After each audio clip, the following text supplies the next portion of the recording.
send a strong message to York University. I want to bring you greetings and welcome and solidarity on behalf of the 195,000 members that are part of the Toronto and York Region Labour Council. Yesterday I marched with the students as they went to Queen's Park to tell Dalton McGuinty that education needs to be not only funded well, but also that the long-term interest of this province can't be separated from the conditions and the accessibility of education for all. And I know that's one of the aspects of your strength, is to make sure that PAs and graduate students are able to have respected work, to have respect for the kind of workload that you're taking on, providing huge amounts of the education. But you know, this all happens within a broader global context.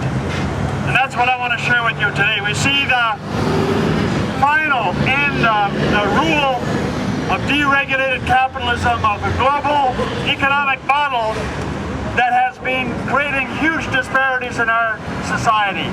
Ever since Ronald Reagan and Maggie Thatcher and Mulroney had their way with us, they've imposed an economic model that has said that regulations are bad, that standards are bad, that basic raw capitalism that can drive to the very bottom of standards is the model that must control all of us.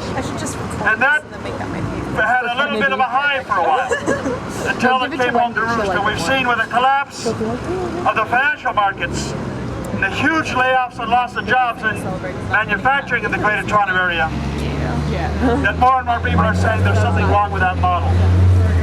When we look at the struggle that you're undertaking right now, it's not just a struggle for TAs and contract staff at York University. It's part of a global picture where they have told us that their expectations of having a decent future and a decent life today are too high. That the expectations that you should be able to do what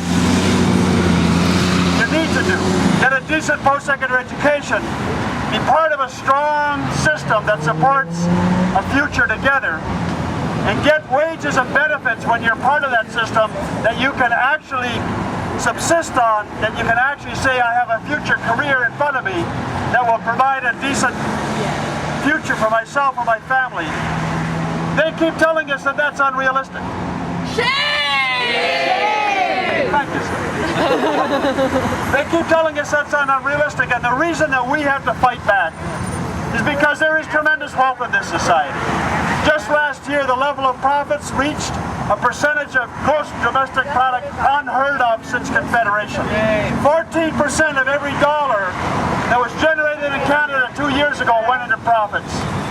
That went over $200 billion. And yet they're telling us that the education system has to be starved, that you can't afford to pay the people who are making education real, and that your expectations are unrealistic. They're wrong, aren't they? Yes. But the issue of solidarity is the other thing I want to talk about. I felt so proud yesterday marching with those students of York and from the other campuses in Greater Toronto. And I was a little hesitant to mention to Brother Ken Marcinek, who used to be at Ryerson Federation of Students, who's working with the Labour Council today, that the first time I marched in a CFS rally was all of, now wait for this, 38 years ago. But the issues have never changed. We know that in a society as rich as Canada, young people should have a good education that's affordable and accessible, and at least not great. And that those people who are part of that system and providing that education also need to be rewarded for the work they do, and that they have to know that there's a career ahead of them, not just contract work after contract job, after contract job, after contract job.